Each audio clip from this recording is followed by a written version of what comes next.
Hello and welcome to the developer patch overview. We have Jason in the studio. What up? Yes, Jason will be here for the first part. In the second part, we'll have Maciek Ostrowski, who is heading up the gameplay design team. And then we'll talk about gameplay. But before we talk about gameplay, let's talk about patch 3.1. And it's a big one. It's a big one. You can almost call it a mini expansion.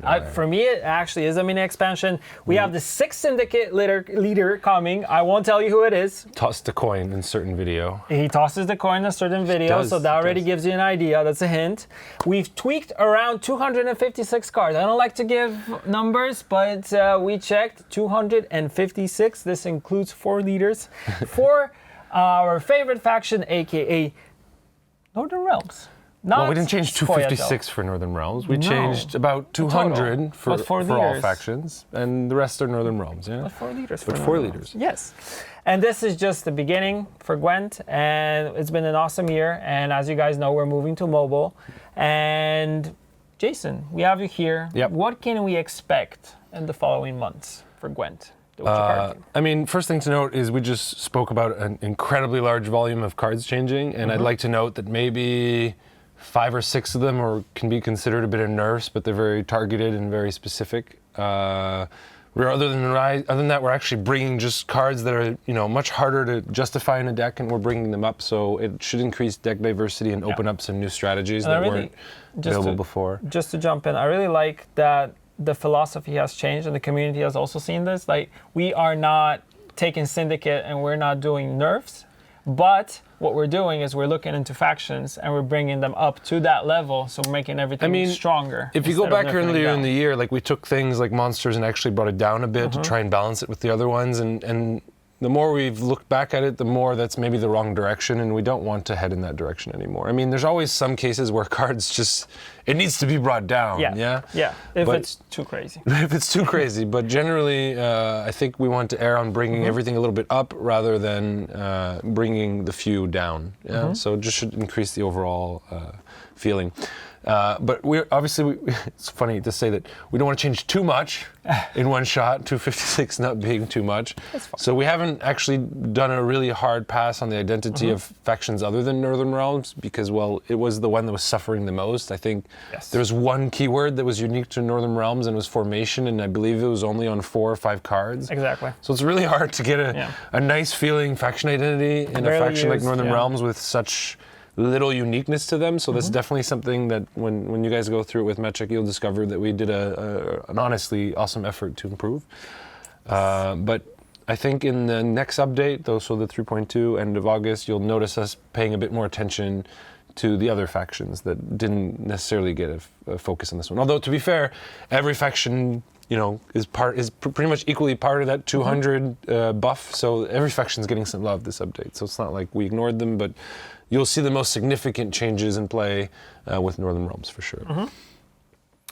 Also, quality of life changes. You guys been doing more and more of these coming into the game. And we're far from done, and it'll keep having more in the future, always bringing things to a more satisfactory level. I think like one of the examples of that is we're working right now on trying to improve the search field in the deck builder. So, for example, when you search mage, you don't necessarily get all the cards with damage inside of it, so you can actually look up cards with the mage tag. So that's definitely a step to making, let's say, that archetype more viable in the deck builder. I know, also like tweaking some things in the collection, also when it comes to the filtering, so stuff like that. So and like more of quality of life stuff to make, like playability and the overall a lot much easier. That's definitely part of it. We're also devoting a good chunk of our time working towards mobile. So that's actually, eating up a lot of time, but in a good way. Really excited for the progress we're making there. Yeah, we can actually now play around with the thing. We have a lot of all these tablets, and we have the iPhones. There's iPhones and tablets everywhere in the office. And, we're still working on also bigger things,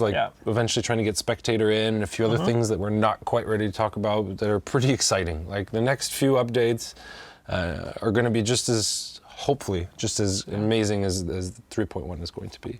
And of course, the next expansion? Like you showed me some art from it already. I'm excited about it. I'm super excited. It's crazy. I think there's going to be some, shirt pulling off, running down the streets, going crazy. They can't believe they did this expansion. At least I hope so. That's what we're going for. And I think the community already wanted this, and they still want it, and they know it's coming, and I'm happy that it's actually coming. It's going to be pretty awesome. I think people are going to be a bit shocked that we're actually doing some of the things we're doing with that expansion. And the other thing that we should maybe talk about real quick is we figured out who the next faction ambassador for Syndicate is going to be, isn't it? We're happy to welcome Trinet to our family. So Trinet, welcome. Thank you for all your dedication, all the streams you've been doing. I get notifications whenever you go on stream. I see them 7 a.m. every day, streaming for many hours. Also making content on YouTube. So really crazy, cool decks. The community has really backed you, and we've seen that. So it was an easy choice. Yeah, it was an easy choice. Everyone clap for Trinet. Good job. I don't want to clap too loud or the mic's going to explode or something. So yeah. 3.1 in details. Let's jump into 3.1. So what players can expect in the following days, because it's launching on Wednesday, so we're very, very close to that. Patch notes will come a day before, like always. Patch notes will be on Tuesday. There'll be a doozy, but we've tried to organize them like we did the last patch notes with some commentary kind of explaining what we're trying to do. Obviously, we don't have a comment per card. That would have been excessive, and a lot of those changes can be grouped into... But for the overall changes, we have comments coming straight from the designers.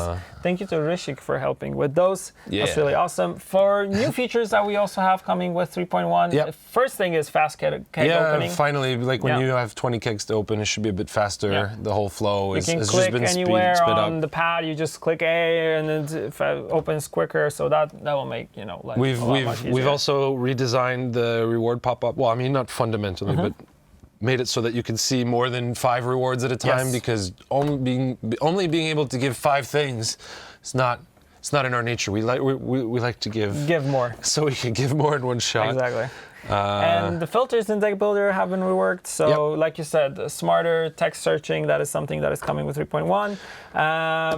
Premiums for all the missing Syndicate cards are coming. So as we promised, 1 month later, they're all there. That was always the plan. And glad to say that we pulled it off. Yeah. And we also have the leader trees for all the Syndicate leaders. We do have all the leader trees coming, including the 6th leader tree. I wonder who that is. Watch out. You'll find out any day now when it's going to be. Hopefully before the actual release. We'll see. Yes.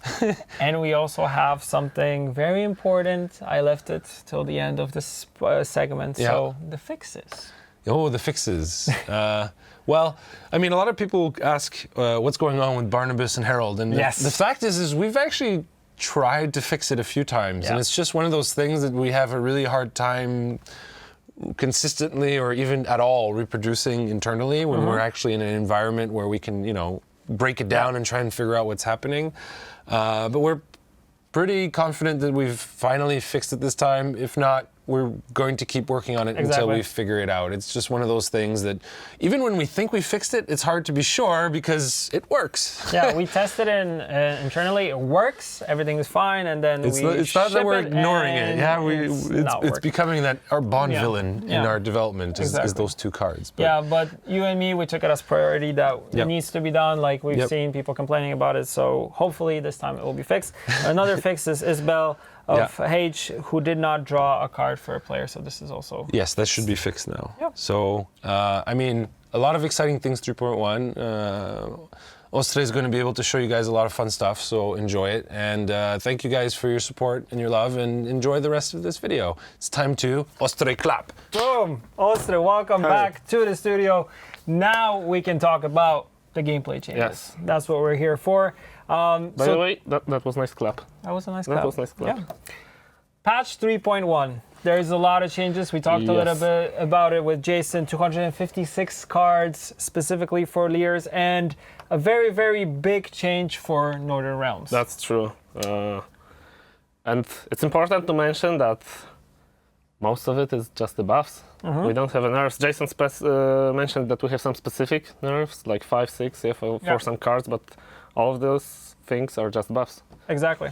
So when we talk about the overall pass that you guys did before we get into Northern Realms, what was the idea? Like, what did you want to achieve? So one of our purpose was to reduce the damage in the game.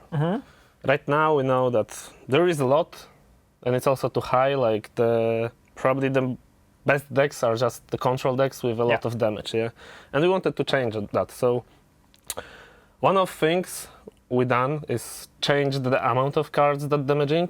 It's much lower. Okay. And also change the value of damage itself. It's also lower because we want you to work to remove something, not just play a card and deal 5 damage, remove everything.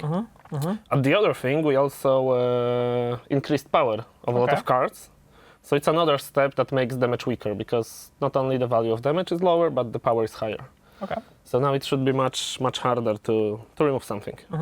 We also we also removed the 4 damage bronzes, at least from Northern Realms. Okay. We don't want to have such a high damage on bronze cards.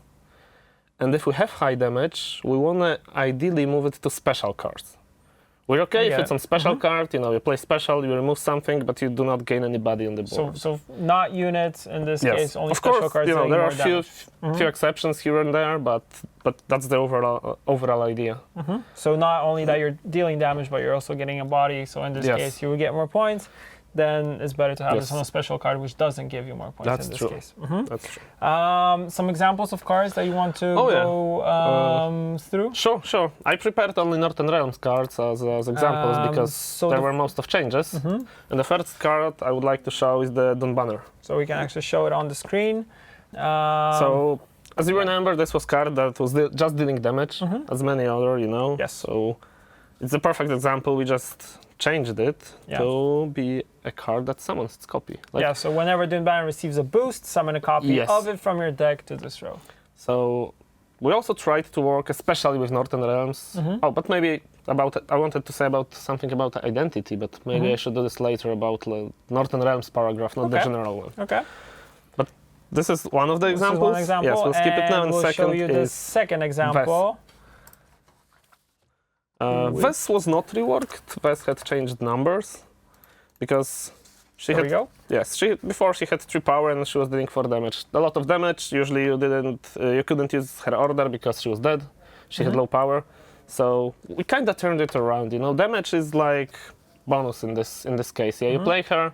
She has high body, so she will survive. She will give zeal to someone, and this damage is more like a bonus. Okay. So those cards can show you kind of direction we're going with damage. We're reducing numbers, we're reducing amount of cards that do this. Okay. Moving on, the next change was to reach and row restrictions. Yes. This is something that is a global change coming to other factions also, not only Northern Realm specific. So what's the idea right here? So maybe this can be a bit scary, but we removed reach from all the cards in the game right now. And why? With Homecoming, we wanted row to matters. We introduced reach, but after a few months, I need to say it didn't work out how we believed. Like reach 1, those cards don't see any play. People just don't play reach 1 because it's too risky to not find target. At the same time, reach 2 is no condition pretty much. It doesn't have that with Dwarven Mercenary. You're forced to place it on the first row. If your opponent is playing around the reach is even if terrible. Opponent will move it, you will usually find something on the melee row. So it's not restriction at all. And instead, we'll go with more row locked cards, like cards locked to melee and ranged row. Maybe there's not that many in this patch, because we focus mostly on Northern Realms and on power and provision changes in other factions. But in future patches, you can expect for sure more cards locked to certain rows in the game. And we actually have an example of a card. Yes, perfect. It's a perfect example, the Mauler. So before he had reach 1, and he was dealing 3 damage. Yes. Right now, of course, we tweaked provision and power, but that's not the point here. As you can see, the reach is gone. Yes. And now he's just melee locked card. Yeah. So that's what I'm talking about. Order melee damage a unit by 2. So most of those cards are row locked now. That's the difference with the reach. Okay, moving on to Northern Realms. Yes. I think those were like two main general points showing our direction, and now we can move to Northern Realms. Yeah, so we had the overall power and provision pass, reducing high damage, reach removal, and of course row restrictions. And we had the Adrian Mauler to show that, there will be some cards that you have to place in a specific row in order to utilize that. I remember when you guys were designing everything before we launched Project Homecoming, I really liked the idea that you had cards that were locked to a specific row and then they use their ability, which always for me was I personally agree that works much better. That's much more interesting. But moving on to Northern Realms right now, there will be 28 cards which will be on full mill value, of course, for a couple of days after we launch this update. And what's the overall idea for Northern Realms, going slowly one by one? So, we want each faction to feel unique, yes? With some factions right now, maybe we achieved that better, with other wars. I think Northern Realms' identity was pretty good. The faction was weak, but it was there. Yes. And we just followed the identity, It was greedy faction, and we wanted to stay that way. It's supposed to be the most greedy faction in the game. So, as I said, we followed the general rules. First thing, decreasing damage. We added 3 new keywords. Yes. Because, as Jason said, we had only formation before as a unique keyword. And if I remember correctly, only 3 cards in whole Northern Realms faction used it. So which is not a now lot. not only more cards have formation, but also 3 new keywords. We added 2 new categories, but we'll come up to that. Yes. Specific to Northern Realms faction. We added more zeal, so the order mechanic won't feel inferior to coins. And we also, I think, reworked 28 cards in Northern Realms. Not only tweaked, but changed them to work better with the faction identity. For example, we don't want Northern Realms to deal high damage, yes? Of course, they have Unsafe and Seltkirk, and those cards are fine. Those are 2 cards, but we don't want to have a lot of cards that deal high damage. They're supposed to do the pings, That you have orders, you have charges, you shoot by 1, by 2. It's their way of doing things. And so you guys not only see us talking, we actually have some examples from us. So the first one is Rosh I think people will love this one. And there was a big change here. Let's go through this card itself. So this is a direct support to the Blue Stripes Commando deck, which I really like. I also used to like that And I think deck. people will love this change. So Rosh is dealing 2 damage. On Death Blow, he's gaining Zeal. And on order, he's spawning Blue Stripes Commando and summoning it to his row. Yeah, and it's very flavorful for him. Oh, of course. I think it's not only flavorful, but also really good. Yes. And as you see, the deploy is again, like the damage is a bonus, here. This card is not about damage, it's about the using commando. the order ability and commanding it. If you can play it right and find Death Blow, you'll get your Blue Striped Commando immediately. Yes. If you don't, you need to wait 1 turn. Okay. Or you can always give him Zeal with like Ves, for example. Moving on to another example. So this was example of expanding existing archetypes that we don't want. As I said, we don't want to drop them. We like how Northern Realms work, let's say, because I don't want to say look because they are weak, but how they work right now, and we want to expand it. So the second example is of maybe a bit greedy card. So Keira was reworked, and now she's giving vitality to adjacent units equal to their base power. Wow. So, as I said, we want them to stay the greediest faction, yes? This is greedy. This can give you a lot of value in long round. In the long term, yes. But it's vitality, so it takes long time, as I said. It's all about greed. You need to play earlier. If you play early enough, you will actually get the benefit, unless she is, of course, and it also works with their, boosting identity. Imagine you have 2 Tridam infantries, you play Keira between them, and they are just shooting. Oh yeah, and they're growing in size, let's say. Or even Dun Banner that will be boosted by 1 and will summon copy. But I think Tridams are the best example with her. And the last one, the rework of the bronze, because we showed 2 gold. Yeah. So we have they also have some Marian Drummer. Yes, because the theme of this patch, let's say, is a bronze cards mostly, like for other factions. So the Marian Drummer, really good engine and activator at the same time, because Northern Realms have a lot of cards that reacts to boost, yes? So he's not only engine it himself, but he's also activating a lot of the cards. And what he does, sorry. Every allied turn on turn end, he boosts the unit on the right by 1. Yeah. So the same, like Tridam is probably one of the best cards, and it works as the best example always. So I'll use Tridam again. You can play Tridam, you can play Drummer next to him, and every turn you're getting 2 points. Yeah, easily. Yes. Yeah, I like, just to mention the flavor text on the card, not the career he had in mind when he told Mommy he wanted to be a musician. So, yeah. He's a musician, but it's a different band. Let's talk about warfare. This is a new category. That's true, because this was more about Northern Realms as genera, what we want to achieve. But now we can go to details. And I was telling you that we have 2 new categories, and one of these is warfare. Yes. Of course. We have an example which says Warcraft, but the proper name is warfare. This is a debug keyword. So every faction, in our game has this unique category. Or at least I will say most of them, because some people can argue that, alchemy is not that really unique to Skellige, but we want to expand that in future, so don't worry. And, Northern Realms have this military feeling. Yeah? It's an army. You have soldiers, you have knights, you have generals, kings. So spells don't really work here. And we thought about, creating something unique for them. So that's how we came with the warfare category. Yeah. It's kind of like if you compare it to Syndicate. Syndicate has the crimes. Yes, crimes, and they work really well. I mean, that's also because, we don't want faction to rely only on units. We want also to rely on specials. And you can see that in Syndicate. That's the perfect example. I think crimes are working really well there. Exactly. We want to achieve something like that in other factions. Of course, in Northern Realms, it will be slower because we cannot throw like 14 warfare cards right now, because Syndicate has a lot. Yeah, there's a lot of cards. I think there are 4 or 5. Probably 5, I don't want to lie. But I think it's a good beginning, and we'll expand this in the future.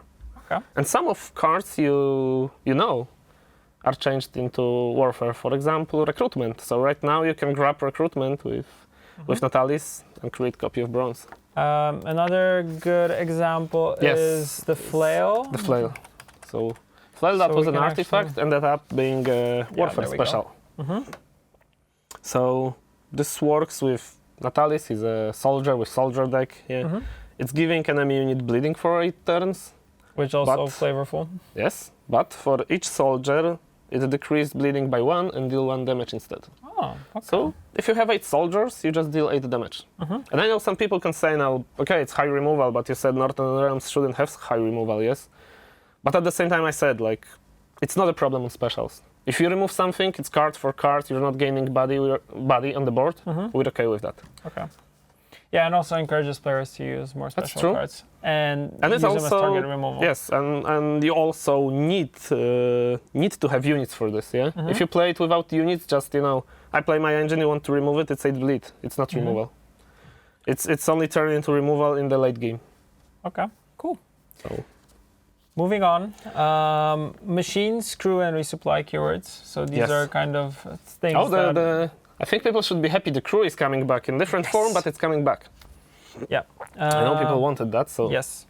So what about machines as an archetype overall?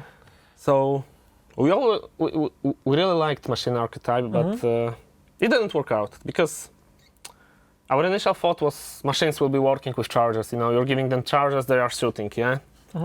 But when all of them were working on charges, it doesn't really matter if you have 1 machine or 2 machines or 10 machines on board, because you can give charges only to a handful of them. Yeah? If you have Demavend, you can give charges only to 1 machine, so why you need 10 of them? Yeah.